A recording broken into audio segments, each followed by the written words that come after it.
हरे कृष्णा। आप सभी का बहुत स्वागत है आज के हमारे अध्याय 5 में कर्म योग। कर्म योग हम फिर से पढ़ने वाले हैं। कर्म विशेष है, कर्म प्रधान है, और ये जो सेक्शन है कर्म योग का चल रहा है। क्यों चल रहा है? क्योंकि इसे कर्म योग नाम क्यों दिया गया है? क्योंकि इसमें कर्म प्रधान जो अध्याय हैं उनका डिस्कशन हम लोग इस सेक्शन में करते हैं। तो इससे पहले भी हमने चैप्टर 3 में कर्म योग पढ़ा था, अभी हम फिर से कर्म योग के बारे में जानने वाले हैं। तो वो हमने कर्म के प्रकार पढ़े थे, लेकिन यहाँ जो विशेषता है वो क्या है? कर्म योग में हम स्पेशली कृष्ण भावना भवित कर्म जो होंगे उनका डिस्कशन देखेंगे। तो बहुत विशेष है ये हमारा अध्याय। चलिए समझेंगे कि ये भगवान ने इसमें क्या अलग रखा है या ये डिफरेंट कैसे है, उससे ये जानने का प्रयास करेंगे। हरे कृष्णा, सभी का बहुत स्वागत है। तो चैप्टर को शुरू करने से पहले यहाँ पर चैप्टर की एक समरी दी गई है कि अर्जुन को क्या क्या डाउट्स थे। तो वो अर्जुन के डाउट्स जो थे उसको समराइज किया गया है। तो अर्जुन को फर्स्ट चैप्टर में तो बहुत सारी प्रॉब्लम्स थी ही, जिसमें जिसमें जिस वजह से अर्जुन के अपने 5 कारण थे। उसने युद्ध ना करने से मना कर दिया था और अपना धनुष रख दिया था। सेकंड चैप्टर में क्या डिस्कशन हुआ? सेकंड चैप्टर में कृष्ण द्वारा वर्णित आत्मा का ज्ञान दिया गया। जो अध्याय 2 था गीता का सारांश, उसमें भगवान ने क्या करा? शरीर और आत्मा के बीच का डिफरेंस, आत्मा का ज्ञान दिया। किसको? अर्जुन को दिया। ठीक है। फिर उसे उसी अध्याय में उसके निर्धारित कर्तव्य समझाए। अर्जुन को बताया कि तुम्हें क्या करना चाहिए, तुम्हें क्या नहीं करना चाहिए। फिर आगे उसे उसकी गतिविधियों के कारण आत्मा को उलझाव बताया। उसे बताया कि आप हम जो है जीव जो है संसार में अपनी आत्मा के उलझाव के कारण, क्योंकि आत्मा मोहग्रस्त हो जाती है, आत्मा बंधी हुई होती है, हमारे हमारे अंदर मोह उत्पन्न होता है और हम मोह में फंसते चले जाते हैं। इसलिए हम जन्म मृत्यु के चक्र में फंस जाते हैं। भगवान ने ये समझाया। फिर भगवान ने बताया कि इससे निकलने का रास्ता क्या है। तो भगवान ने बताया भक्ति सेवा द्वारा या अनासक्ति द्वारा, है ना। भक्ति सेवा में लगोगे तो अनासक्ति आ जाएगी। अनासक्ति मतलब डिटैचमेंट आ जाएगा। डिटैचमेंट के द्वारा आप इसे पार कर सकते हैं। तो इस तरीके से भगवान ने अध्याय 2 में अर्जुन को समझाया। ठीक है। फिर भी अर्जुन की बहुत सारी प्रॉब्लम्स क्लियर नहीं हुई, तो डिटेल करने के लिए और डिटेलिंग देने के लिए भगवान ने अध्याय 3 में अर्जुन को ज्ञान के माध्यम से बताया। बताया कि ज्ञान में व्यक्ति के लिए कोई कर्तव्य नहीं है। कर्म अध्याय था कर्म योग का, लेकिन उसमें भगवान ने क्या बताया कि ज्ञान में व्यक्ति के लिए कोई कर्तव्य नहीं है। जब हम ज्ञान में प्रवृत्त हो जाते हैं, यानी भक्ति में सेवा में लग जाते हैं, तो हम किसी भी कर्तव्य से बंधते नहीं है, है ना। हम भगवान की सेवा करते हैं तो हमारे ऊपर कोई बंधन नहीं आता है। अध्याय 4 में भगवान ने बताया सभी प्रकार के यज्ञ कार्य ज्ञान में परिणत हो जाते हैं। तो जब आप जो आपका क्या कहते हैं ज्ञान ही हो गया, उसमें क्या बताया कि जब आप भक्ति में सेवाएं करते हैं या सारे कार्य भगवान के लिए करते हैं तो वही ज्ञान है। भगवान ने ये बताया। ठीक है। अध्याय 4 में भगवान ने ये भी बताया कि अंतिम पद में कृष्ण ने फिर से अर्जुन को उठकर लड़ने के लिए कहा, और अब अर्जुन को भ्रम हो रहा था। तो अब चैप्टर 4 में भगवान ने बोला ना उठो और युद्ध करो, तो अर्जुन को तो भ्रम हो रहा है कि अभी मैं युद्ध तो करूं पर मैं कंफ्यूज हो गया हूँ। भगवान ने ज्ञान भी बता दिया, भक्ति भी बता दी और कर्म भी बता दिया। एक्चुअली करूं तो क्या करूं? तो केवल भक्ति कर लूं जाके, या सब कुछ छोड़ के कर्तव्य करूं, या तो कर्तव्य छोड़ के भक्ति करूं, मतलब वो कंफ्यूज है। जितना भगवान उसे ज्ञान देते जा रहे हैं उसके संशय बढ़ते जा रहे हैं। तो ये संशय एक्चुअली अर्जुन के लिए नहीं बढ़ रहा है, ये हमारे लिए बढ़ रहे हैं, क्योंकि हमारे मन में डाउट आएंगे ना कि फिर ऐसा है तो ऐसा है, हम सब कुछ छोड़ के क्यों ना हम हिमालय चले जाएं, तो क्यों ना हम वहां जाके भक्ति सेवा करने लग जाएं, क्यों ना हम मतलब या तो हम तपस्या करने लग जाएं। तो हमारे ऊपर ये डाउट आएंगे। तो हमारे डाउट्स को दूर करने के लिए आगे के अध्याय भगवान बहुत ही डिटेलिंग के संग हमें बताने वाले हैं। ठीक है। तो समझने का प्रयास करेंगे। अध्याय 5 शुरू होता है अर्जुन के श्लोक के द्वारा। अर्जुन क्या बोलते हैं? अर्जुन उवाच संन्यासम कर्मणा कृष्ण पुनर्योगम च संशसि यच्छे एतयोरेकम तन्मे ब्रूहि सुनिश्चितम। अर्जुन ने कहा, हे कृष्ण, पहले आप मुझसे कर्म के त्यागने के लिए कहते हैं, फिर भक्ति पूर्वक कर्म करने का आदेश देते हैं। क्या आप कृपया करके निश्चित रूप से मुझे बताएंगे कि दोनों में से कौन सा अधिक लाभप्रद है? तो भगवान ने अर्जुन को पहले बोला था ना कि तुम कर्म का त्याग कर दो, है ना, जब ज्ञान की बात हो रही थी। तो साथ में अर्जुन को बोला कि भगवान ने बाद में बोला कि तुम कर्म करो। तो अर्जुन जो है अभी कंफ्यूज हो गया है, या भक्ति पूर्वक कर्म करो। जब कर्म अकर्म और विकर्म का डिस्कशन आया तो अर्जुन कंफ्यूज है कि मैं करूं तो क्या करूं, मुझे समझ में नहीं आ रहा है। या तो मुझे ये बताइए कि मेरे लिए ज्यादा बेनिफिशियल कौन है। तो आप बार बार ये देखिए कि अर्जुन अपने लिए ना जो अधिक लाभप्रद है, जो अधिक श्रेयकर है, वो ही पूछता है। ये नहीं कहता है अर्जुन भगवान से कभी भी कि भगवान मुझे ये करना है, मुझे इस काम को करने में ही आनंद आएगा। जैसे हम अपने लिए एक क्राइटेरिया फिक्स कर लेते हैं ना कि मुझे ये पर्टिकुलर जॉब करनी है, मुझे ये करने में ही रिलैक्स मिलता है, वो एक्चुअली क्या होता है ना, हमारा कंफर्ट जोन होता है। ठीक है, जैसे कि कोई टीचर है तो वो उसका कंफर्ट जोन है, वो टीचिंग ही कर सकता है, उसके अलावा कुछ और नहीं कर सकता। लेकिन अगर सर्कमटेंसेस उसे कहीं और ले जाकर खड़ा कर देती हैं तो वो परिस्थिति को छोड़ देता है और क्या कहता है कि नहीं, मैं सिर्फ टीचिंग कर सकता था, मैं उसके सिवा कुछ नहीं कर सकता। लेकिन जीवन को यापन करने के लिए मैं एक अलग तरीके का आपको एग्जाम्पल दे रही हूँ जो आपको आपकी प्रैक्टिकल लाइफ से कनेक्ट करेगा। कई बार सिचुएशन ऐसी बनती है कि आप अपनी चाहते हुए कामों को नहीं कर सकते, वो काम आप सिचुएशन वाइज आप उसे पूरा नहीं कर सकते, तो आपको कुछ ना कुछ और करके इस जीवन को या इस जीविका को चलाना होता है। ठीक है, यहाँ अर्जुन क्या कह रहा है, अर्जुन यहाँ पे भी एक इस तरीके से ही समझ सकते हैं कि अर्जुन चाहता है कि मैं भक्ति के माध्यम से ही जाऊं, भगवान चाहते हैं कर्तव्य और भक्ति के माध्यम से तुम जाओ, दोनों चीजों को फॉलो करो। तो अर्जुन अर्जुन कंफ्यूज हो रहा है, वो कह रहा है कि मुझे क्यों ना मैं भक्ति, एक्चुअली अर्जुन का जो यहाँ हर बहाना है ना, वो किस लिए है, वो युद्ध से बचने के लिए। अर्जुन को युद्ध, अभी अर्जुन का पूरी तरीके से जो मोह है ना वो दूर नहीं हुआ है, कहीं ना कहीं वो अभी भी फंसा हुआ है और वो ये चाहता है कि मैं किसी भी तरीके से युद्ध से ब्रेक ले लूं, है ना, युद्ध को छोड़ दूं। तो बार बार घुमा फिरा के भगवान से एक ही बात पूछना चाहता है कि कोई और ऑप्शन है क्या, भगवान कोई और ऑप्शन है क्या। तो भगवान से बस वो यही पूछता रहता है, लेकिन बोलने का तरीका अलग है। तो उनके पास, वो तो भाई एक तरीके से बहुत ज्ञानी व्यक्ति थे, तो उनके पास तरीके अलग है जानने के, है ना। अगर हम कुछ पूछेंगे तो अगर मुझे पूछना होगा तो मैं क्या कहूंगी, भगवान कोई और ऑप्शन दे दीजिए प्लीज, है ना, सेकंड चॉइस है क्या। तो भगवान से हम ये पूछेंगे, लेकिन वो अलग अलग माध्यम से पूछ रहे हैं। वो किस माध्यम से पूछ रहे हैं, जिससे कि ज्यादा से ज्यादा ज्ञान अर्जित किया जा सके, उस माध्यम से पूछने का प्रयास कर रहे हैं। तो भगवान से कहते हैं जो मेरे लिए लाभप्रद हो। तो पॉइंट ये था कि वो अपनी मर्जी से कार्य नहीं करना चाहते, हमेशा भगवान से कह रहे हैं कि जो मेरे लिए श्रेयकर हो, लाभप्रद हो, वो बताइए। तो अपनी इच्छाओं को, अगर हमारे पास कभी हम इसी सिचुएशन में फंस जाते हैं कि हमें हमारी मर्जी के अकॉर्डिंग काम करने के लिए नहीं मिल रहा, लेकिन सिचुएशन ये कहती है कि आपको एक्शन तो लेना ही होगा, आपको कार्य तो करना ही होगा, और वो आपकी मर्जी का नहीं है, तो आपको ये मानना चाहिए कि प्रभु की ही इच्छा है कि मैं इस कार्य में इन्वॉल्व हूं, और उस तरीके से आपको उसे डील करना चाहिए, ना कि ये कि मेरी मर्जी का कार्य नहीं है, मैं इसे कैसे कर सकता हूँ। ठीक है, तो हमें हमेशा प्रेयस या अपने लिए जो हमें प्रिय हो वो कार्य नहीं करना है, जो हमारे लिए श्रेयकर हो, अच्छाई भलाई सब चीजों को देखकर तब कार्य को करना चाहिए। अभी उसकी शंका दूर कौन करते हैं, भगवान श्री कृष्ण डेफिनेटली। तो क्या कहते हैं, भगवान बोलते हैं, श्री भगवान उवाचा संन्यास कर्म योगश्च निश्रेयस कुरावुवो तस्यो अस्तु कर्म संन्यास संन्यास्त कर्मो कर्म योगो विशिष्यते।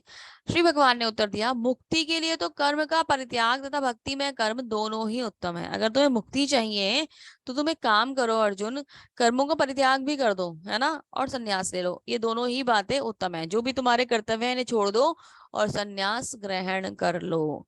किंतु इन दोनों में से कर्म के परित्याग से भक्ति युक्त कर्म श्रेष्ठ है। तो भगवान क्या कह रहे हैं, अगर तुम ये चाहते हो कि मैं कर्मों का परित्याग करूं या संन्यास लूं, भक्ति में संन्यास ले लूं, तो भगवान कह रहे हैं, या भक्ति में कर्म करूं, तो भगवान कह रहे हैं इन दोनों में से कर्म छोड़ने की बजाय, किसी कार्य को ना करने की बजाय भक्ति सेवा वाले कार्य करना बेहतर है। तो भक्ति सेवा कार्य से हम भगवान को प्राप्त कर सकते हैं। अभी यहाँ एक राजा नृग की स्टोरी आती है। राजा नृग कौन थे, देखिए अब इसमें क्या है, एक्चुअली कर्म हम कोई भी करेंगे तो बंधन में बंधेंगे, ये बात को ध्यान रखिएगा।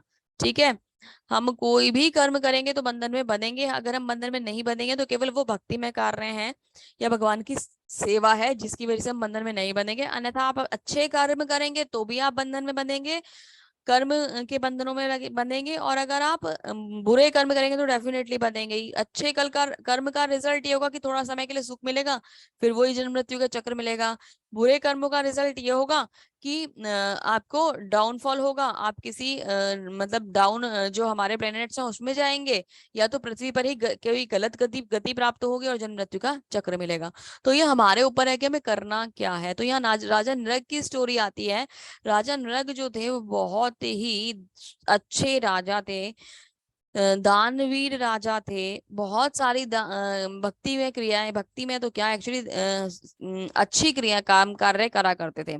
तो एक दिन राजा के मन में एक ख्याल आया कि मुझे गौ दान करना चाहिए, है ना। तो उसने क्या करा, राजा ने कुछ ब्राह्मणों को बुलाया और गायें मंगवाई, और राजा ने उनको दान करने का मतलब पूरा आयोजन करवाया। तो वहां दो ग्रुप्स थे, गायों के भी और ब्राह्मणों के भी, जिन्हें गायें दान करनी थी। तो हुआ ये कि जब राजा गायें दान करने लगे तो एक ब्राह्मण को गायें दान करी, फिर दूसरे ब्राह्मण का जब नंबर आया तो उनको भी गायें दान करने लगे। तो सिचुएशन में एक गाय जो ऑलरेडी दान हो चुकी थी दूसरे वाले ग्रुप में जाके खड़ी हो गई, जिसमें वो दान नहीं हुई थी। तो जब वो दूसरे ब्राह्मण को दान करने लगे तो उसने देखा कि ये तो गायें ऑलरेडी दान हो चुकी है जो मेरे ग्रुप में खड़ी कर रखी है। उसने राजा पर बहुत क्रोध करा और दोनों ही ब्राह्मण इवन क्रोधित हो गए कि मुझे दी हुई वस्तु आप दान कैसे कर सकते हैं, और दूसरा वाला बोलता है कि मुझे आप दान करी हुई वस्तु कैसे दे सकते हैं।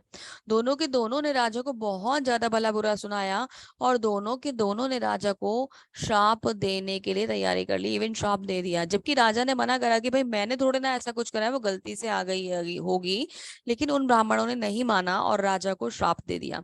राजा को क्या श्राप दिया कि तुम जाके छिपकली बन जाओ और छिपकली बन के एक कुएं में पड़े रहो। ठीक है। अब क्योंकि राजा बहुत पुण्य कर्म करता था, सारी चीजें करता था, लेकिन श्राप मिल गया, तो श्राप मिलने के कारण वो छिपकली बन गया और कुएं में जाके मतलब जीवन उसका चलने रहा, पड़ा हो बीतने लगा समय। तो एक समय ऐसा हुआ कि भगवान श्री कृष्ण वहां आए और उन्होंने उस पर उस छिपकली के ऊपर हाथ फेरा, और वो छिपकली जो थी वो राजन रंग में फिर से परिवर्तित हो गई, और फिर वो भगवान के आशीर्वाद से भगवान के धाम में प्रवेश कर गए। तो बेसिकली कॉन्सेप्ट क्या था कि जहां हम जो भी कर्म करते हैं, कर्म का बंधन मिलता है, उसने अच्छे कार्य करे, फिर भी उस अच्छे कार्य का रिजल्ट उसे श्राप के रूप में मिला, है ना। ये भक्ति में सेवा में एक छोटी सी मिसअंडरस्टैंडिंग ने राजा को छिपकली बना दिया। ठीक है। अगर यही कार्य सिर्फ और सिर्फ भगवान की सेवा के उद्देश्य से किया जाता, ये इसलिए ना होता कि मैं ब्राह्मणों को संतुष्ट करूं, ये करूं वो करूं, ये सब चीजों के लिए, या मैं किस तरीके का शो ऑफ करूं, ये सब चीजों के लिए ना होता, तो वो केवल भगवान के लिए होता। और अंत में उद्धार किसने करा, अंत में उद्धार भी सिर्फ भगवान ने ही करा। तो सारा जो कार्य है उसका मतलब एक तरीके से कह लीजिए डिपेंडेंसी जो हमारी है वो केवल और केवल भगवान पर है। आप अच्छे कार्य करिए, ऐसा नहीं है कि अच्छे कार्य नहीं करिए, लेकिन भगवान केंद्र में अवश्य होने चाहिए।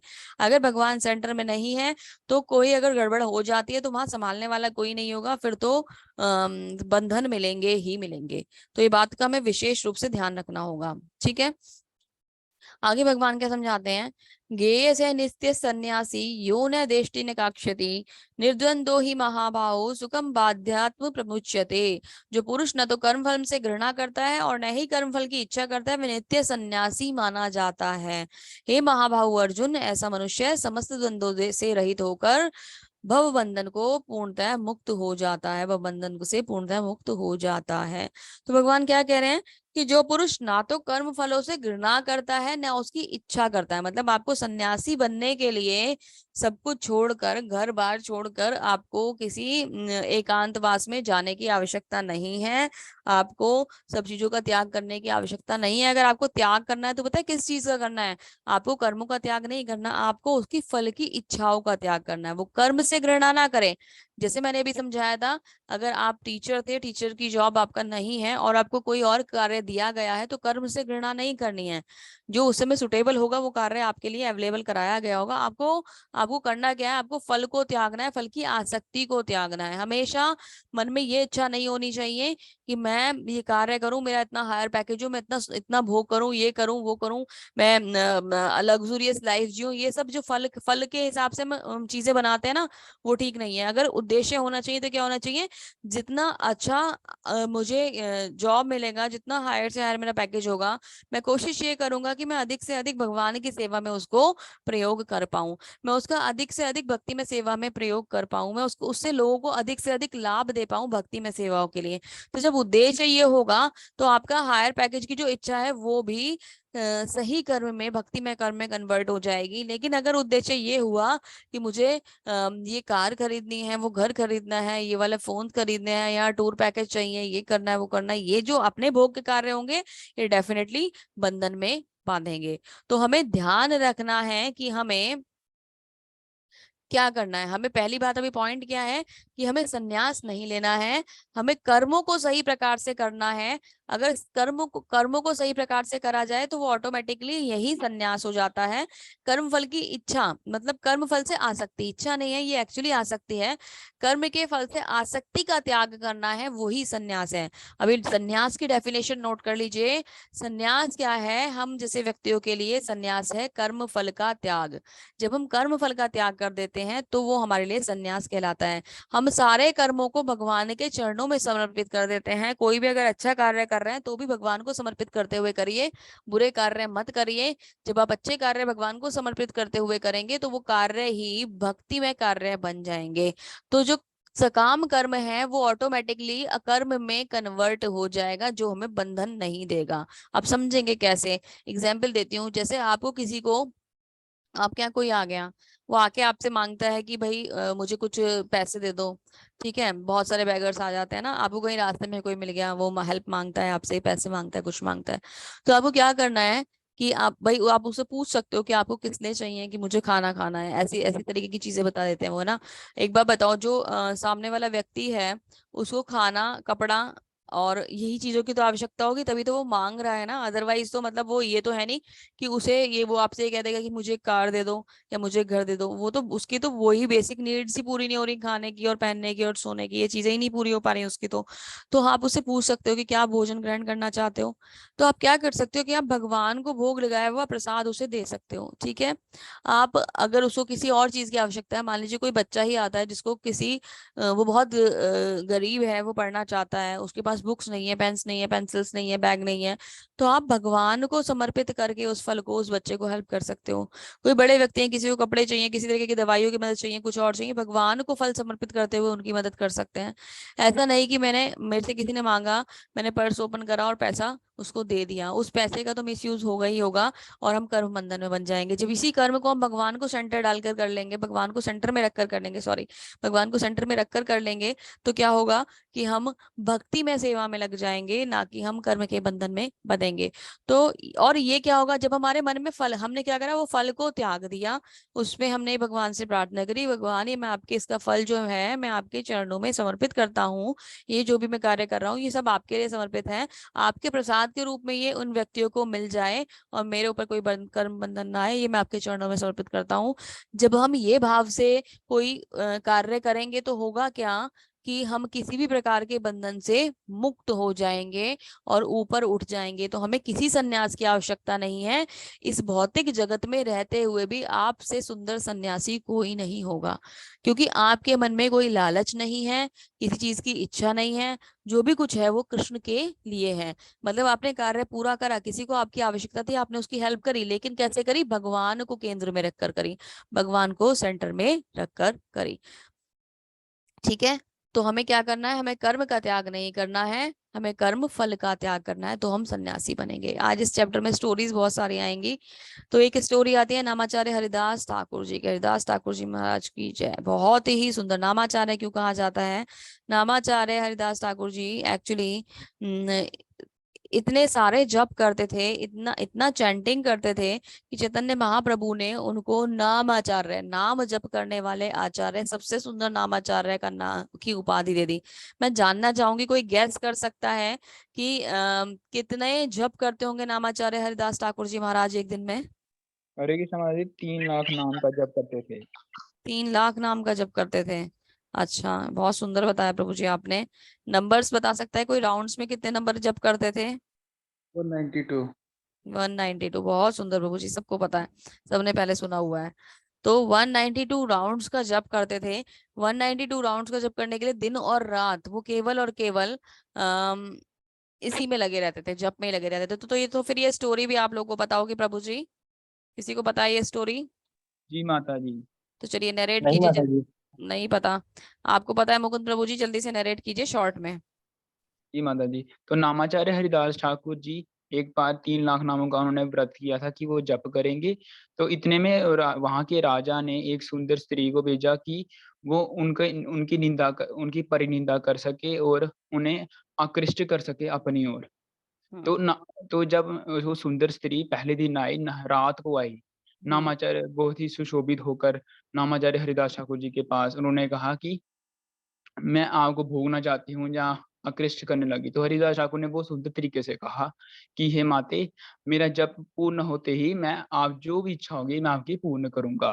तो इसी तरीके से चलता रहा, पहले दिन भी ऐसा हुआ, दूसरे दिन भी ऐसा हुआ, तीसरे दिन तक जो वो नारी आई थी वो पूर्ण तरह परिवर्तित हो गई और वो हरिदास ठाकुर जी के चरणों में गिर गई और उनकी शिष्या बन गई। हरिनाम की ऐसी महिमा है कि उन्होंने इतने निकृष्ट बुद्धि मन को भी परिवर्तित करके एकदम पवित्र कर दिया और हरिनाम में लगा दिया। बोलिए नामाचार्य हरिदास ठाकुर जी की जय जय। जय, हरि बोल हरि बोल। बहुत सुंदर प्रभु जी, बहुत सुंदर, धन्यवाद प्रभु जी। हरे कृष्णा।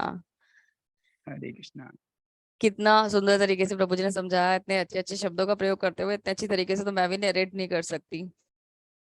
तो ये जो स्त्री थी, ये हीरा नामक वैश्या थी। राजा ने हीरा वैश्या को भेजा था कि वो जाए और जाकर किन्हें डिस्टर्ब करे, नामाचार्य जी को डिस्टर्ब करे, हरिदास ठाकुर जी को डिस्टर्ब करे। तो वो ऐसा कर नहीं पाई। पहले दिन गई तो आज उन्होंने बोला, ठाकुर जी ने, हरिदास ठाकुर जी ने बोला कि तुम वेट करो, है ना। तो कहती है कि ठीक है वेट करूंगी। वेट करते करते, जैसे प्रभु जी ने बताया, करती रही। उसको पता ही नहीं था कि इनका तो जब पूरी रात चलने वाला है। फिर दूसरे दिन आई कि नहीं, अब मैं ना सुबह आऊंगी, मैं अभी मुझे मैं जाती हूँ, कल तो तुम मिलोगे ही मिलोगे ना। फिर सुबह आती है, अगले दिन आती है, मतलब एक्चुअली फिर से रात में। तो कहते हैं आज मैं सोऊंगी नहीं, ये जिसका जब जैसे ही खत्म होगा मैं आज पकड़ लूंगी। उसको नींद आ जाती है। ठीक है। तीसरे दिन फिर वो आती है, कहती है आज तो मैं बिल्कुल ही नहीं सोऊंगी, चाहे कुछ भी हो जाए।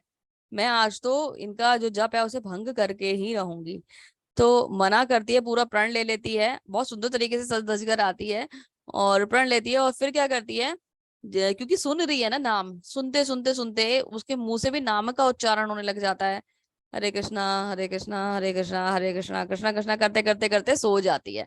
तो मुंह से ना भगवान का नाम निकलने लगा और कानों में भगवान का नाम गूंजने लगा। हृदय इतना शुद्ध और पवित्र हो गया कि हरिदास ठाकुर जी के चरणों में गिर गई। हृदय का परिवर्तन इतना सुंदर तरीके से हुआ कि भगवान की भक्ति में आ गई। तो भगवान के नाम की इतनी महिमा है।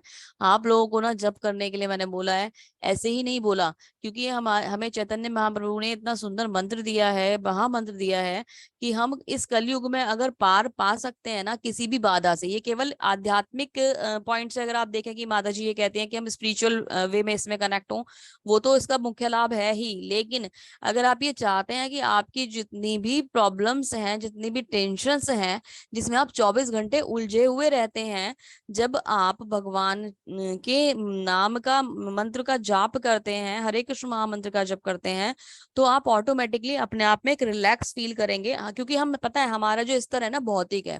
आप लोग को लगता होगा कि मैं आपको सारी चीजें भौतिकता वाले लेवल पे समझाती हूँ या एग्जाम्पल्स भी हम भौतिकता वाले देते हैं, लेकिन एक्चुअली रियलिटी पता है क्या है कि अभी हम ना उस लेवल पे नहीं है कि केवल हायर एंड वाली स्पिरिचुअल बातों को समझ पाए। हम सब लोग बहुत साधारण आम जन हैं जो 24 घंटे भौतिकता में घिरे हुए हैं और हमें यही बातें समझ में आती हैं। तो हमें इन्हीं से एग्जाम्पल लेकर इन्हीं चीजों में थोड़ा सा बेस्ट ढूंढकर ऊपर उठने का प्रयास कर रहे हैं।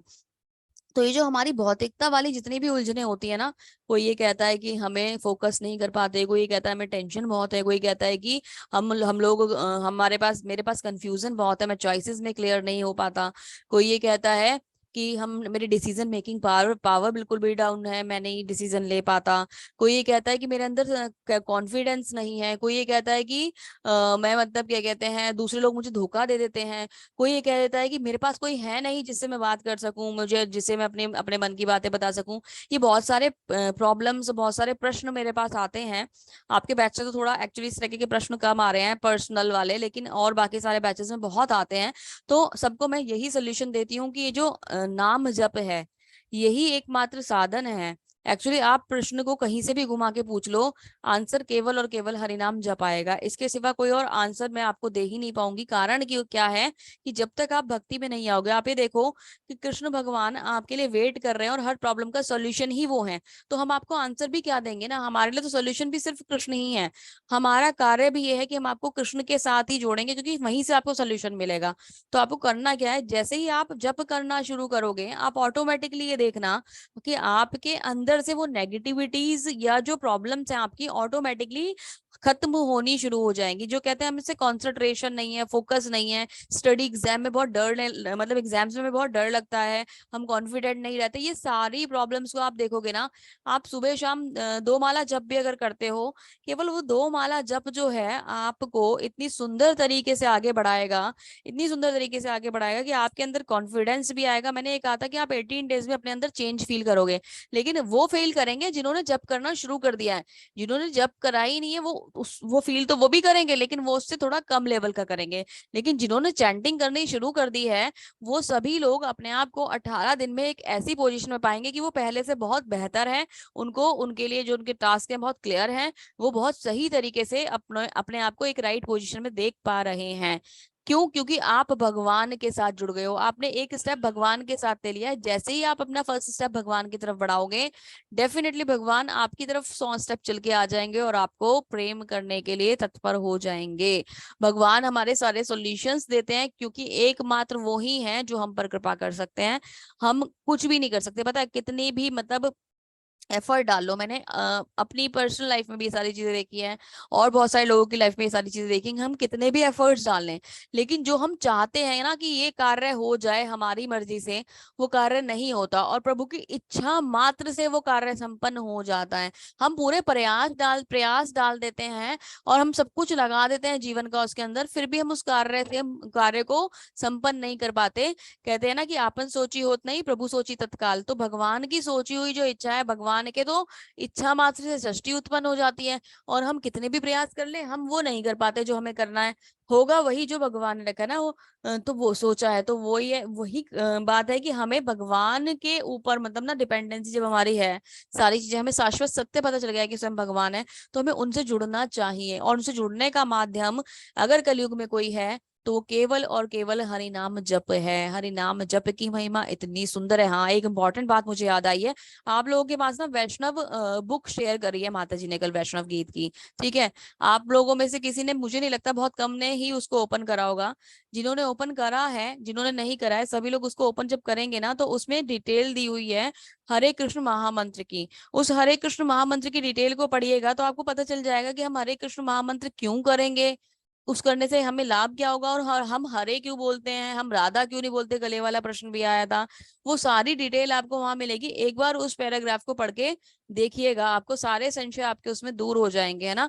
उसमें श्रीमती राधा रानी की विशेष जो महिमा है उसका भी वर्णन है।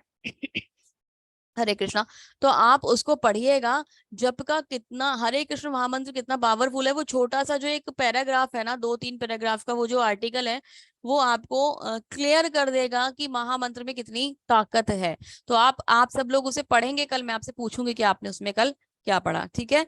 तो वो जरूर पढ़ेंगे, वैष्णव गीत बुक में से आप वो हरे कृष्ण महामंत्र का डिटेल पढ़ के मुझे कल बताएंगे, ठीक है। और प्रयास भी करिए आप लोग कुछ मंगलाचरण लर्न करने का, कोई और मंत्र लर्न करने का, गुरुवाष्टकम है, शिष्टाष्टकम है, कुछ भी धीरे धीरे आप लोग आइए धीरे धीरे। तो क्या है, जैसे अभी पूरा तो नहीं होता, पढ़ने का सुनने का ही कर लीजिए ना। चलिए लर्न भी नहीं कर रहे हैं तो सुनने का प्रयास कीजिए। जैसे कि आप ऐसे नहीं सुन रहे हैं तो ऑडियो सुन सकते हैं, आप यूट्यूब पे लगा सकते हैं ना, तो आप उसे उसके वीडियो के थ्रू सुन सकते हैं। तो सुनेंगे तो क्या होगा, श्रवणम से हमारा जो है मन वो कनेक्ट होगा, चीजें हम सीखनी शुरू कर देंगे।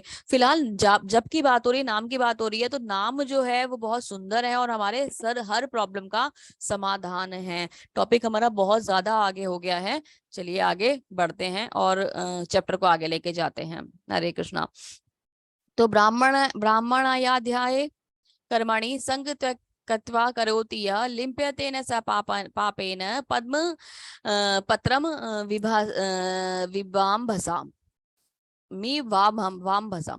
जो व्यक्ति कर्म फलों को परमेश्वर को समर्पित करके आसक्ति रहित होकर अपना कर्म करता है, वह पाप कर्मों से उसी प्रकार अप्रभावित रहता है जिस प्रकार कमल पत्र जल से अस्पृश्य रहता है। तो हम अगर भगवान को समर्पित होकर सारी चीजें कर देते हैं, आसक्ति को भगवान से जोड़ लेते हैं और फल से हटा देते हैं, तो होता क्या है कि हम बेशक कितनी भी दलदल के अंदर क्यों ना खड़े हों, हम कैसे बन जाते हैं, हम कमल के फूल की तरह बन जाते हैं, जिसके ऊपर किसी भी तरीके से पानी का प्रभाव नहीं आता, जो टिकता उसके ऊपर टिकता नहीं है। क्योंकि वो कमल का पत्ता ऐसा होता है ना कि जिसपे से पानी फिसल जाता है, उसपे स्टिक नहीं होता। तो वैसे ही हम बन जाते हैं कि कितनी भी दलदल हो, कितनी भी कीचड़ हो, उसका हम पर फर्क नहीं पड़ेगा। हम एक सुंदर कमल की तरह खिल जाएंगे उसी भौतिक समाज में रहते हुए, भौतिक चीजों के संग बंधे हुए होते हुए भी हम वहां से बहुत सुंदर रूप लेकर, बहुत सुंदर तरीके से भगवान की भक्ति करते हुए आगे बढ़ जाएंगे। तो हमें क्या करना है, एक कमल का फूल बनना है और अपने आप को भक्ति में, सेवा में लगाना है। हनुमान ने लंका को भगवान राम को भेंट किया था, भेंट के रूप में जलाया था, है ना, उनकी शक्ति प्रदर्शन के रूप में नहीं। वे अपने कर्म के फल से, वो उनके कर्म के फल से जुड़ा हुआ नहीं था, इसलिए उन्हें तुरंत प्रभु की अगली सेवा में शामिल होने के लिए सक्षम माना गया, क्योंकि उनकी हर सांस प्रभु की सेवा के लिए थी। मतलब पॉइंट क्या है कि हनुमान जी ने लंका जलाई थी तो अपनी संतुष्टि के लिए नहीं जलाई थी, वो भगवान की सेवा कर रहे थे और भगवान का सेवा कार्य था। इतनी बड़ी लंका जलाने का उनके ऊपर दोष आ सकता था, पाप आ सकता था, क्योंकि वहां पे भी कुछ ना कुछ डिफिकल्टीज तो आई होंगी ना, कुछ ना कुछ प्रॉब्लम्स तो हुई होंगी ना, किसी को तो हर्ट हुआ ही होगा। ऐसा तो होगा नहीं कि सब, जब इतनी पूरी लंका जल गई तो सब लोग बहुत ही आराम से रह रहे होंगे, किसी के तो हाथ पैर जले होंगे, किसी को तो कुछ दिक्कत हुई होगी, लेकिन उनके ऊपर कोई दोष नहीं आया, क्योंकि वो भगवान की भक्ति में सेवा कर रहे थे और भगवान की प्रसन्नता ने उन्हें अगला कार्य दिया। हमें अपनी उपलब्धियों को कृष्ण के चरण कमलों में रखना है, ताकि हमें इससे लगाव से छुटकारा मिल सके। हम क्या करते हैं, भगवान जी ने, हनुमान जी ने इतनी बड़ी लंका जला दी और फिर भी कभी ये शो नहीं करा कि मैं कितना बलशाली हूं, मैंने जाके लंका को जला दिया। कभी आपने कैसा ऐसा कोई डायलॉग सुना है हनुमान जी का, देखो मेरे से ज्यादा कोई बलशाली नहीं हो सकता, कोई लंका नहीं जला सकता? ऐसा कभी भी उन्होंने प्रदर्शन नहीं करा। और हम कैसे लोग हैं, अगर हम कोई छोटा सा कार्य कर लेते हैं तो हम इतना बड़ा ढिंडोरा पीटते हैं उसका, इतना ज्यादा। मतलब अगर आपको आपको बताती हूँ, मतलब एक छोटी सी वो है एग्जाम्पल, कि अगर आप किसी को हेल्प भी करेंगे ना, तो क्या बताएंगे, जैसे आपने, किसी ने आपसे हेल्प मांगी, आपने उसको हेल्प कर दी, कम बंधन वाले बात को, टॉपिक को इसमें छोड़ देते हैं, यहाँ पे बंधन लगेगा नहीं लगेगा, लेकिन हम क्या करते हैं, हम जाके 4 लोगों को बताते हैं, देखो वो व्यक्ति मुझे मिला था, उसने मुझसे ये कहा, मुझे मुझे उसे कुछ पैसों की जरूरत थी, उसे मेरी ये हेल्प की जरूरत थी, मैंने उसका ये वाला काम करा दिया, अगर मैं नहीं होता तो ये वाला काम नहीं होता। हम क्रेडिट लेना शुरू कर देते हैं, है ना, हम अपने आप को इतना महान मानने लग जाते हैं कि हमसे ज्यादा महान तो कोई है ही नहीं, अगर मैं ना हूं तो किसी का भी कोई काम नहीं होगा। इस गलत फहमी में रहते हुए हम अपने आप को ऐसा समझने लगते हैं कि हमसे सुंदर तो तरीके से कोई कार्य कर ही नहीं सकता, जबकि हम कौन है, हम तो निमित्त मात्र हैं, हम कोई करता नहीं है, हमने अपने आप को करता मान रखा है, हम करता है नहीं। हम तो भगवान के बनाई हुई चीजों में चल रहे हैं। करता हम तब होते हैं जब बुद्धि का डिसीजन वाली बात आती है ना, भगवान जब डिसीजन हम पे छोड़ देते हैं, वहां हम करता, हमें सही बुद्धि का उपयोग करना चाहिए, लेकिन बुद्धि की जो क्षमता है या जो ताकत है वो सब भी हमें भगवान देते हैं।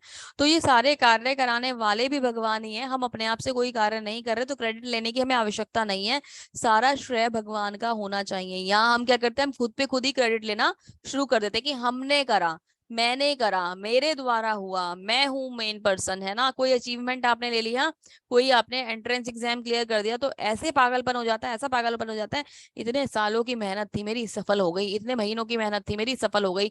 अरे आप ये नहीं जानते हो कि मेहनत के लिए बुद्धि और साहस दिया किसने आपको? स्वयं भगवान ने दिया, उनके ही द्वारा आप ये सब चीजें अचीव कर पाए। अदरवाइज आपके अंदर तो कैपेबिलिटी नहीं है, आप अपनी मर्जी से सांस नहीं ले सकते, तो आप कार्य क्या करोगे? जिस समय भगवान चाहे उसी समय सांसें बंद हो जाएंगी और हम डेड हो जाएंगे, डेड बॉडी बन जाएंगे, हम, हमारा नाम भी मिट जाएगा। लोग कहेंगे बॉडी को ले आओ और बॉडी को ले जाओ, है ना, कोई हमें हमारे नाम से भी नहीं पुकारेगा। तो हम तो कुछ भी नहीं है, हम तिनके से भी तुच्छ है ना, तृणादपि सुने चिने तरोरपि सहिष्णुना अमानि न मान देहे कीर्तनीय सदा हरि। तो हम तो तिनके से भी तुच्छ हैं, हमें अपने आप को तिनके से तुच्छ समझना चाहिए और हमें सहनशील होना चाहिए वृक्ष की तरह, और हमेशा भगवान की भक्ति में, सेवा में लगे रहना चाहिए, है ना। अगर हम ऐसा करेंगे, जो व्यक्ति ऐसा करता है वो व्यक्ति भगवान की शुद्ध भक्ति में स्थिर रह सकता है। तो हमें खुद को, अपने आप को भगवान की सेवा में लगाने के लिए क्या करना होगा, सहनशील बनाना होगा और हमेशा खुद को तिनके से भी तुच्छ मानना होगा। अगर हम ये मानेंगे कि हमारे अंदर अहंकार आ जाएगा कि मैं सर्वे सर्वा हूं, मैं सर्वोच्च हूं, मैं सब चीजें करने वाला हूं, मैं करता हूं, मैं नियंत्रक हूं, जब मैं अहंकार आ जाएगा तो सर्वनाश होगा, उसके सिवा कुछ भी नहीं होगा। ठीक है, आगे चलते हैं। प्रभुपाद जी कितनी सुंदर तरीके से भक्ति में, सेवा में लगे हुए हैं, और ये सारी चीजें जो मैं आपको बता रही हूँ, जो चीजें हम सीख रहे हैं, सब प्रभुपाद जी की कृपा है, उन्होंने सब कुछ हमारे लिए तैयार करके रखा है। तो हर पल पे हमें ये नहीं भूलना कि गुरु ने कितनी सहायता करी है। गुरु की कृपा नहीं होती तो हमें ये मार्ग नहीं मिलता। विद्या विनय संपन्ने ब्राह्मणे कवि हस्तिनी शुनि च वैष्णव श्रवपाके च पंडिता समदर्शिनः। विनम्र साधु पुरुष अपने वास्तविक ज्ञान के कारण एक विद्वान तथा विनीत ब्राह्मण गाय हाथी कुत्ता तथा चांडाल को समान दृष्टि से संभाव से देखते हैं। तो जो लोग जो विनीत होते हैं उनको क्या दिखाई देता है? उनको कोई छोटा बड़ा ऊंचा नीचा नहीं दिखाई देता। उनको क्या दिखाई देता है कि इनके हृदय में परमात्मा का वास है, चाहे वो कोई और योनि हो, चाहे मनुष्य में ही अलग अलग वैरायटी के लोग हों। उनको क्या दिखाई देता है कि सबके हृदय में परमात्मा का वास है, मुझे किसी को क्षति नहीं पहुंचानी, मुझे किसी को हर्ट नहीं करना। तो जब हम ऐसा देखना शुरू कर देते हैं तो हम सही मायने में सही व्यक्ति बन जाते हैं। यह दुनिया निश्चित रूप से एक बेहतर जगह होगी यदि सभी एक साथ मिल सके। इस विचारधारा को सार्वभौमिक भाईचारा कहा जाता है, लेकिन ये कभी भी व्यवहार में नहीं देखा गया। कारण यह है कि सामान्य सार्वभौमिक मार्गदर्शक यानी पिता को स्वीकार करने तक सार्वभौमिक भाईचारा एक दूर का सपना है। हम भाईचारा तो तब बनाएंगे ना जब हम एक पिता को स्वीकार करेंगे कि वो हमारे पिता है ना, तभी तो हम भाई बहन बनेंगे ना। जब हम यही नहीं मानेंगे कि हमारे पिता कौन है, कोई किसी को मानता है, कोई किसी को मानता है, कोई किसी को मानता है, जब तक हम अलग अलग धाराओं में बटे रहेंगे तब तक हमारे अंदर सार्वभौमिक भाईचारा नहीं आएगा। सबके लिए मन में ये फीलिंग आना कि हमारे भाई हैं, ये जो है ये परमात्मा, इनके अंदर परमात्मा का वास है, ये भी भगवान का अंश है और ये हमारे भाई हैं। ये फीलिंग कब आएगी? ये फीलिंग तब आएगी जब हम ये मानेंगे कि हम सब परम पिता की संतान है, श्री कृष्ण की संतान है। जब हम ये मानेंगे तब ही हमारे अंदर ये फीलिंग आएगी। जब तक हम एक पिता को स्वीकार नहीं करेंगे तब तक हम ईर्ष्या में ही रह जाएंगे। इसने ये अचीव कर लिया, ये तो मुझे मिलना था, इसने वो अचीव कर लिया, वो तो मुझे मिलना था, एफर्ट मैंने डाला, रिजल्ट इसे मिल गया। जब हम इस कॉन्सेप्ट पे चलते रहेंगे तो हमें कोई भी लाभ नहीं होगा, हम भौतिकता में ही उलझे रह जाएंगे। तो खुद को हमें इस लेवल से ऊपर उठाना है। आप लोगों के लिए ये विशेष महत्वपूर्ण हो जाता है। जिस एज में आप लोग हैं, जो एज आप लोग की चल रही है, यहाँ से ना अपने अंदर ये वाली फीलिंग है ना, प्राइड जिसे आप बोलते हैं ना, एक्चुअली वो अहंकार ही होता है। जब ये वाली जो मतलब, हालांकि बेसिकली गर्व एक अलग चीज होती है, लेकिन अहंकार अहंकार में और गर्व में ना, मतलब गर्व भी कह सकते हैं ना अहंकार में, और ये कह लीजिए कि एक सेल्फ कॉन्फिडेंस में बहुत छोटी सी थिन लाइन होती है। जो एक जैसे अभी तो आप कॉन्फिडेंट है और एकदम से वो अहंकार में बदल जाएगा। तो हमें वही जो लाइन है उसको हमेशा क्रॉस करने से बचना है कि हम कभी भी सेल्फ कॉन्फिडेंट तो हम रहें लेकिन हमारे अंदर वो अहंकार ना आए। तो हमें उसको स्वीकार करना, हमें उसके लिए हमें क्या करना है, उसके लिए हमें अपने आप को हमेशा याद दिलाना है कि हम भगवान की संतान है, हम सब एक ही पिता की संतान हैं और ये सब हमारे भाई बंधु हैं। ये सब भगवान की सेवा के लिए यहाँ पे हैं, हम भी भगवान की सेवा के लिए यहाँ पे हैं। हम अपनी तरफ से प्रयास कर रहे हैं, ये अपनी तरफ से प्रयास कर रहे हैं, है ना। भगवान कृष्ण वो पिता होने चाहिए। यही संस्पर्शजा भोगा दुख योगे ने एवता आधांतवंत कौनते ये न तेषु रमते बुधा। बुद्धिमान मनुष्य दुखों के कारणों में भाग नहीं लेते, वे भौतिक इंद्रियों के संसर्ग से उत्पन्न होते हैं, जो भौतिक इंद्रियों के संसर्ग से उत्पन्न होते हैं। हे कुंती पुत्र, ऐसे भोगों आदि का अंत होता है, अतः चतुर व्यक्ति को आनंद नहीं लेता, चतुर व्यक्ति इसमें आनंद नहीं लेता। तो जो भौतिक जगत में सुख है ये केवल क्षणिक हैं। आप किसी भी प्रकार के सुख की बात कर लो, चाहे वो खाने पीने सोने उठने बैठने, किसी भी तरीके से वो घूमने जाना, कुछ भी मौज मस्ती, किसी भी तरीके का सुख हो वो क्षणिक है। आपकी आयु भी थोड़े समय के लिए, आपका शरीर भी थोड़े समय के लिए उस प्रकार एक्टिव होता है। आप थोड़े समय के लिए किसी चीज में इन्वॉल्व होते हैं, फिर वो चीजें खत्म हो जाती हैं। तो ये मोमेंटरी है। आपको एक क्षण के लिए आनंद मिलता है और अगले क्षण वो आनंद समाप्त हो जाता है। जिस समय आप इस बात को समझ लेंगे, आप इन चीजों से ऊपर उठ जाएंगे। जैसे बहुत इंपॉर्टेंट है, कोई पतंगा होता है ना, वो लाइट को देख के आकर्षित होता है तो अपनी आंखों का प्रयोग कर रहा है ना, और दृष्टि उसकी, उसने वो आकर्षित हुआ, दृष्टि की वजह से वो आकर्षित हुआ और रिजल्ट क्या हुआ, वो मर जाता है। हिरण जो होता है उसकी सुनने, वो किसी पर्टिकुलर टाइप का म्यूजिक अगर आप चला दें तो वो उससे आकर्षित हो जाता है और बंध जाता है, जाल में फंस जाता है, शिकारी उसका शिकार कर लेता है। भंवरा नाक की वजह से, सुगंध की वजह से फूल की तरफ आकर्षित होता है, जब फूल शाम को बंद होता है तो उसके अंदर बंद हो जाता है। मछली दाने पे जीभ की वजह से आकर्षित होती है, स्वाद की वजह से आकर्षित होती है और मर जाती है, मतलब कांटे में फंस जाती है। और हाथी जो है वो हथनी को देखकर आकर्षित होता है और गड्ढे में गिर जाता है। तो अलग अलग तरीके से जब हम इन अपनी इंद्रियों को गलत कार्य में लगाते हैं ना, जब हम अपने भोग के लिए लगाते हैं तो हमारे लिए पतन निश्चित होता है। हमें इनको सही तरीके से उपयोग करना होगा, तो हम इस पतन से बच पाएंगे। अन्यथा हम भोग करते रहेंगे और भोग में ही जीवन बिता देंगे, और ये भोग के बाद हमें क्या मिलेगा? 84 लाख योनियों में चक्कर, पता नहीं कितने करोड़ों जन्म बीत जाएंगे। और एक बार अगर कोई पशु योनि में चले गए ना गलती से, बहुत धन्य मानना आप अपने आप को, कैसे भी हो लेकिन आप मनुष्य हो, है ना। और आपके पास आज आप अगर भगवद गीता सुन रहे हो तो ये भगवान की विशेष कृपा है। भगवान ने आपको कुछ विशेष बनाया है, कुछ तो विशेषता है, कुछ तो भक्ति आपकी थी, जो आज आप ये सुन पा रहे हो और अपने आप में एक चेंज फील कर सकते हो और अपने आप को सही रास्ते पर ला सकते हो। अन्यथा अगर आज भी हम नहीं जगे तो क्या होगा? 84 लाख में जब हमें जन्म मिलेगा तो उसमें ना मौका नहीं मिलता दोबारा। फिर जो पतन होता है ना, एक बार पशु बनने के बाद फिर तो अधम योनियों में ही जाता चला जाता है इंसान। बहुत कम ही लोग होते हैं जो अधम योनि से उन योनियों से ऊपर उनकी गति होती है, कि उनका कोई बहुत ही बड़ा सेवा कार्य, भक्ति कार्य है, कोई भक्ति पुण्य ऐसा होगा जो उसे भगवान की सेवा में दोबारा से ला सके। अन्यथा अधम योनियों में जाने के बाद फिर पतन ही निश्चित होता है और व्यक्ति कभी भी उस चक्र से छूट नहीं पाता। तो क्या करना है? कम से कम उतनी भक्ति अवश्य कर लीजिए कि भगवान अगली बार मनुष्य बना दें। और भगवान के धाम में तो प्रवेश बहुत मुश्किल है, ऐसा तो नहीं मिलता, लेकिन सुंदर तरीके से भक्ति करने का प्रयास करें। रोज भगवान से सिर्फ एक प्रार्थना करा करें कि भगवान मुझे आपकी भक्ति दीजिए। कोई भी भौतिक चीज बिल्कुल भी भगवान से मत मांगिए, ये कचरा है। प्रभु जी कहते हैं कचरा है, कचरे को क्यों इकट्ठा करना है तुम्हें? मांगो तो सिर्फ भगवान से भगवान की भक्ति मांगो, कि मुझे अब अपनी भक्ति दीजिए। जहाँ भगवान होते हैं ना, वहाँ श्री जो है, ऐश्वर्य जो है, लक्ष्मी जो है, वो अपने आप चली आती हैं। सारी सुविधाएं अपने आप चली आती हैं, आपको किसी भी चीज की आवश्यकता नहीं रहती। क्योंकि वो कौन है? वो तो स्वयं भगवान की सेवक है ना। लक्ष्मी माता भगवान के चरणों की सेवा कर रही हैं, आपने देखा है ना। तो जो भगवान के चरण दबाती हैं, लक्ष्मी माता भगवान की सेवाओं में लगी रहती हैं, वो हम क्या करते हैं? उल्टा करते हैं, लक्ष्मी की पूजा करते हैं केवल।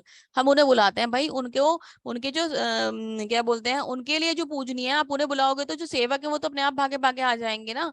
तो भगवान को बुलाओ, आप लक्ष्मी को बुलाते हो, है ना। तो आपको अपनी क्या बोलते हैं, जो टेक्निक्स हैं उनको सही तरीके से अप्लाई करना होगा। भोक्ताराम यज्ञतपसाम, बहुत इंपॉर्टेंट। भोक्ताराम यज्ञतपसाम सर्वलोकम महेश्वरम सुहृदम सर्वभूतानाम ज्ञात्वा माम शांति मृच्छति। मुझे समस्त योगों तथा तपस्याओं का परम भोक्ता, समस्त लोकों तथा देवताओं का परमेश्वर तथा समस्त जीवों का उपकारी एवं हितैषी जीव जानकर मेरे भावनामृत से पूर्ण पुरुष भौतिक दुखों से शांति का लाभ पाता है। भोक्ताराम यज्ञ तपसाम, मतलब बात यह है कि जो सभी चीजों के भोक्ता हैं वो कौन है? वो स्वयं परमेश्वर श्री हरि विष्णु है, स्वयं भगवान श्री कृष्ण है, और कोई भोक्ता नहीं है। हम अपने आप को भोक्ता मानते हैं और भोगों में फंसे रहते हैं। अभी पीछे एग्जाम्पल दिया है मैंने। हमें ये मानना चाहिए कि सारी चीजें भगवान के लिए बनी है, उनके प्रसाद के रूप में हम कुछ ग्रहण कर लें तो एक अलग बात है, अन्यथा सर्व सबसे परम भोक्ता जो है वो भगवान श्री कृष्ण है। और हम उनकी कृपा, वो हमारे सबसे बड़े हितैषी हैं और हम उनकी कृपा से सब चीजें पा रहे हैं। जब हम ये वाला कॉन्सेप्ट अपने जीवन में ले आएंगे तो हम सही दिशा में चल रहे होंगे और शांति का लाभ प्राप्त करेंगे। भगवान परम भोक्ता है, ये कॉन्सेप्ट क्लियर हो गया। तो हमारे मन से जो इंद्रिय जो विषय है ना, जैसे बहुत सारे प्रश्न यहाँ आते हैं माता जी की, अपने मन को कैसे कंट्रोल करें, विषय से कैसे हटाएं, भोग से कैसे हटाएं। तो जब हम भोक्ता ही भगवान को मान लेंगे कि हम उस चीज के लिए नहीं है, हम तो भगवान की सेवा के लिए हैं, मन में भाव आ जाएगा हम तो भगवान की सेवा के लिए हैं। और जैसे ही हम वहां कनेक्ट हो जाएंगे तो हम भगवान को सर्वे सर्वा मानेंगे और उनकी सेवा के लिए कार्य करेंगे। तो अपने आप से धीरे धीरे धीरे ना मन जो है वो शुद्ध होता चला जाएगा और मन से जो है ये मैल खत्म हो जाएगा कि हम अपने भोग के लिए कुछ करना चाहते हैं। हम भगवान की सेवा में लगे रहेंगे तो अपने आप ये सारी इच्छाएं खत्म हो जाएंगी और फिर हम परम शांति को प्राप्त करेंगे। आप ये देखो, पता है ऐसा नहीं होगा कि आप खाना बंद कर दोगे, सोना बंद कर दोगे, कहीं आना जाना बंद कर दोगे, कुछ भी। आपको लगता होगा कई बार कि लेक्चर चल रहा है, लेकिन ये लेक्चर नहीं है, एक्चुअली ये प्रैक्टिकल है। हम कुछ भी बदलते नहीं है, तरीका बदल जाता है सिर्फ, है ना। ऐसा नहीं होगा कि आप नींद नहीं लोगे, ऐसा नहीं होगा कि आप सुबह अपने कार्यों में नहीं लगोगे, जिन्हें कॉलेज जाना है, जिन्हें ऑफिस जाना है, वो सब वो कार्य नहीं करेंगे, ऐसा नहीं होगा। आप सब कुछ मेंटेन करोगे, फैमिली को मेंटेन करोगे, घर को मेंटेन करोगे, ऑफिस को मेंटेन करोगे, आप सब कुछ वैसे ही चलाओगे। सिर्फ जुड़ जाएंगे तो कृष्ण आपके संग जुड़ जाएंगे और जीवन में यही जीवन इतना सुंदर बन जाएगा कि आप मतलब यहाँ देखो दो तरीके के ऑप्शन है, एक तो भीड़ खड़ी है सामने, ठीक है, जो आमजन है वो जीवन जी रहे हैं ऐसे ही 10 साल 20 साल 40 साल 50 साल 60 साल होते होते उनका जीवन चला जाएगा और वो फिर इस चक्कर में फंसे रह जाएंगे। एक तरफ भगवान ने हमें ऑप्शन दिया है कि हम आज संभल जाएं और संभल कर भगवान की सेवा के साथ जुड़ जाएं, तो इस जीवन को जिए तो वैसे ही जैसे भगवान हमें बता रहे हैं, मतलब भौतिकता में रहते हुए जीना, मर तो नहीं सकते ना अब हम, कि मर के तो क्या ही भगवान की सेवा करेंगे, तो जीना तो हमें यही है, लेकिन इसको कृष्ण से जोड़कर जी लें। तो जब हम इसे कृष्ण से जोड़कर जिएंगे तो हमारा रूटीन वैसा ही रहता है, एड ऑन जो हो जाते हैं वो श्री कृष्ण हो जाते हैं, है ना। तो बेहतर कौन सा, आप ये बताइए ना। हम गलत रास्ते पर से हटके सही ट्रैक पर आ जाते हैं और भगवान की सेवा में लग जाते हैं। खाना भी खाएंगे प्रसादम के रूप में, है ना। सुबह अगर आप संगीत की बात करते हैं तो आपको क्या मिलेगा, भगवान के सुंदर सुंदर गीत सुनने के लिए मिलेंगे, भगवान के नाम में आनंद मिलेगा। मेडिटेशन के लिए आपके पास इतना सुंदर मंत्र है ना, आप उससे हरे नाम के संकीर्तन कर सकते हैं, जप कर सकते हैं, महामंत्र का जाप कर सकते हैं। चर्चाएं अगर आपको करनी है तो कृष्ण की चर्चाएं होंगी, है ना, भक्तों का संग मिलेगा। ये इतना सुंदर है। एक बार अगर आपने इनिशिएट कर लिया और एक बार आप सही तरीके से जुड़ गए और आपको सही संग मिल गया, आप खुद में चेंज देखेंगे और वो जो रिलैक्स और वो जो आनंद है, ये जिंदगी की जितनी भी भाग दौड़ है ना, ये सब बेकार है। ये मैं आपको आज बता रही हूँ। बहुत ज्यादा तो एज मेरी भी नहीं है, लेकिन जितनी भी है उस अकॉर्डिंग मेरा जो एक्सपीरियंस है वो ये कहता है कि ये सारी भाग दौड़ व्यर्थ है। कितने भी हाथ पैर मार लीजिए, कुछ रिजल्ट हासिल नहीं होने वाला। सब चीजों की प्लानिंग हम नहीं कर रहे, भगवान ने ऑलरेडी करके रखी है। तो सिस्टमैटिक तरीके से थोड़ा थोड़ा करते हुए चलिए, जिसमें आपाधापी ना हो बहुत ज्यादा, कि मुझे ये अचीव करना है, मुझे वो अचीव करना है, मुझे ये कमाना है, मुझे वो कमाना है। आप धीरे धीरे धीरे एक बैलेंस लाइफ चलाइए और मैक्सिमम टाइम भगवान की सेवा में लगाइए। ये सीरियसली एक लेक्चर नहीं है, ये एक मेरा पर्सनल एक्सपीरियंस है जो आपसे कह रही हूँ। हम कितनी भी भाग दौड़ कर लें, हम किसी भी चीज को ना, मतलब जब हम भौतिकता में हम रिजल्ट लेना चाहते हैं ना, तो भौतिकता के रिजल्ट कभी भी सेटिस्फेक्शन नहीं देते। अंत में जो तसल्ली मिलती है वो भगवान की भक्ति में सेवाओं से ही मिलती है। इनके शरणागत अगर हो गए तो चीजें ऑटोमेटिकली बैलेंस हो जाएंगी, ऑटोमेटिकली मन में संतुष्टि आ जाएगी और आप जहां जिस कंडीशन में रहेंगे एक संतुष्टि का अनुभव करेंगे। ये बहुत ज्यादा जरूरी है, क्योंकि हम परम भोक्ता भगवान है और वो हमारे सबसे बड़े हितैषी हैं, तो वो हमें हर प्रकार से संतुष्ट करेंगे। आप सुख में हो तो, दुख में हो तो, कितना भी बड़े से बड़ा जीवन में कोई कष्ट आ जाए ना, कितना भी बड़े से बड़ा जीवन में कष्ट आ जाए, भगवान उस कष्ट को आपको पार करा देंगे और आप निकल जाएंगे। माता जी मैं रिकॉर्डिंग स्टॉप कर रही हूँ यहीं पे। हरे कृष्णा। मैं दूसरी साइड से कनेक्ट करूंगी।